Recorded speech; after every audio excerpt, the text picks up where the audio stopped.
একদিকে ভারত বাংলাদেশ বৈঠক চলছে আর অন্যদিকে বিএনপির লাগাতার আস্ফালন সেটাও সমানভাবে চলছে। ফের ভারত বিদ্বেষী জিগির বিএনপির। এবার আগরতলার আখাউড়া সীমান্ত পর্যন্ত মিছিলের ডাক দেওয়া হলো বিএনপির তরফে। ঢাকায় ভারতীয় দূতাবাসে অভিযানের পর এবার লং মার্চের ডাক দিয়েছে বিএনপি। 11 তারিখ এই মিছিলের ডাক দেওয়া হয়েছে বিএনপির 3টি সংগঠনের তরফে। সরাসরি আরো বিস্তারিত জানবো, কথা বলবো আমাদের প্রতিনিধি প্রসেনজিৎ সাহার সঙ্গে। প্রসেনজিৎ, কি খবর রয়েছে, কি কর্মসূচির ডাক দেওয়া হয়েছে এটাও আমাদের জানাও, যে সীমান্তবর্তী এলাকায় ঠিক কি ধরনের তৎপরতা এই কর্মসূচিকে সামনে রেখে প্রশাসনের তরফে নেওয়া হচ্ছে? একেবারে দেখো যে বিএনপি 3টি শাখা সংগঠনের তরফ থেকে 11 তারিখ আগরতলা চলো অভিযানের যে ডাক দেওয়া হয়েছে তাকে কিন্তু একেবারে গুরুত্ব দিতে নারাজ এই রাজ্যে যারা রয়েছেন। এবং জানিয়ে রাখি যে 3 তারিখ ভারতীয় সহকারী হাইকমিশনের কার্যালয়ে ডেপুটেশন দিতে গিয়ে যে বিক্ষিপ্ত ঘটনাটি ঘটে তাকে যে ঢাল করা হচ্ছে, এটাকে বলা হচ্ছে যে হিন্দু দমন যে নীতি চলছে বাংলাদেশে তা থেকে মুখ ঘোরাবার একটি চেষ্টা বিএনপির এই 3 শাখা সংগঠনের বলে কিন্তু কটাক্ষ করছেন যারা সেই দিন এই আয়োজন করেছিলেন, অর্থাৎ এই অর্গানাইজাররা।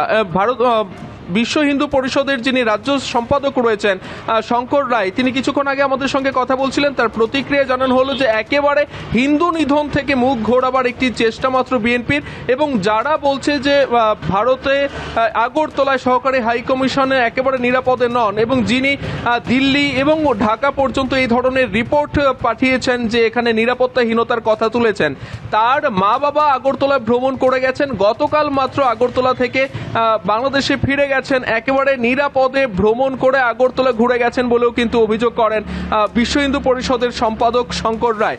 এবং তিনি বলেন যে শুধুমাত্র হিন্দু নিধনের ঘটনা থেকে মুখ ঘোরাবার জন্য, নজর ঘোরাবার জন্য কিন্তু আগরতলা চলো অভিযানের যে ডাক বিএনপির তরফ থেকে দেওয়া হয়েছে। এবং যে ঘটনাটাকে তারা ইস্যু করছে, ঢাল করছে, সেই ইস্যুতে কিন্তু ইতিমধ্যেই 7 জন অভিযুক্তকে গ্রেফতার করেছে রাজ্য প্রশাসন।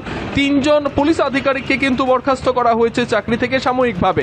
এবং এই পর থেকে তারা যে নিরাপদে রয়েছেন সেটা সহকারী হাইকমিশন কার্যালয়ের জনৈক কর্মচারী, যিনি তার পরিচয় প্রকাশ করতে চাননি এবং অন ক্যামেরায় কথা বলতে চাননি, তিনিও কিন্তু বলেছেন যে রাজ্য প্রশাসনের তরফ থেকে একেবারে নিরাপত্তা বেষ্টনীতে মুড়ে রাখা হয়েছে সহকারী হাইকমিশন এবং এই মুহূর্তে কোনো ধরনের নিরাপত্তাহীনতা তারা বোধ করছেন না, একেবারে নিরাপদেই কাজ করছেন বাংলাদেশ সহকারী হাইকমিশনের কর্মকর্তারা।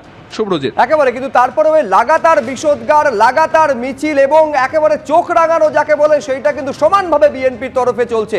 আমি আপনাদের দেখাতে চাইবো 11 ডিসেম্বর যে কর্মসূচির ডাক দেওয়া হয়েছে বিএনপির তরফে, বিএনপির নেতারা কি বলছেন একবার দেখুন।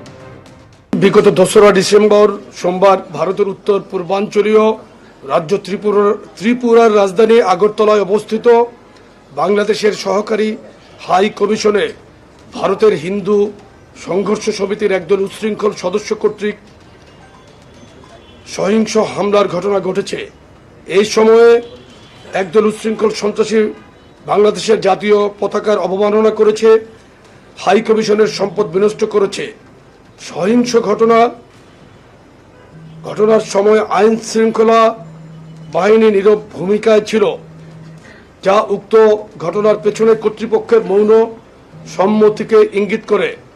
ভারত সরকার চরমভাবে ব্যর্থ হয়েছে ভিয়েনা কনভেনশনের বাধ্যবাধকতা অনুযায়ী কূটনীতিকদের সুরক্ষা দিতে।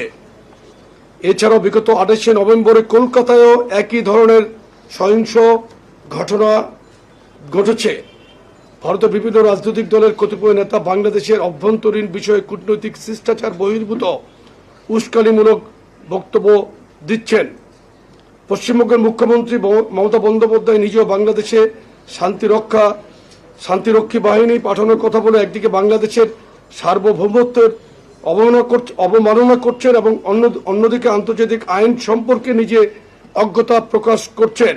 ভারত ফ্যাসিস্ট শেখ হাসিনার পতনকে মেনে নিতে পারছে না। শেখ হাসিনার নির্দেশে 2000-এরও বেশি ছাত্র জনতাকে গুলি করে হত্যা করা হয়েছে। ভারত গণহত্যাকারী শেখ হাসিনাকে আশ্রয় দিয়েছে। গণহত্যার দায়ে অভিযুক্ত আরো অনেক ব্যক্তি ভারতে আশ্রয় নিয়েছে। ভারত এখন বাংলাদেশি ক্রিমিনালদের আশ্রয় কেন্দ্র এবং অভয়ারণ্যে পরিণত হয়েছে। বহিষ্কৃত ইসকন নেতা বাংলাদেশের নাগরিক চিন্ময় দাসের গ্রেফতার তদন্ত এবং বিচার সম্পূর্ণ বাংলাদেশের অভ্যন্তরীণ বিষয়, কিন্তু ভারতের বিভিন্ন পর্যায় থেকে বাংলাদেশের অভ্যন্তরীণ বিষয়ে অযাচিত মন্তব্য করে বিশৃঙ্খল পরিবেশ সৃষ্টি করছে। ভারতের কোনো নৈতিক অধিকার নাই বাংলাদেশের অভ্যন্তরীণ বিষয়ে মন্তব্য করার। আগামী 11ই ডিসেম্বর আমরা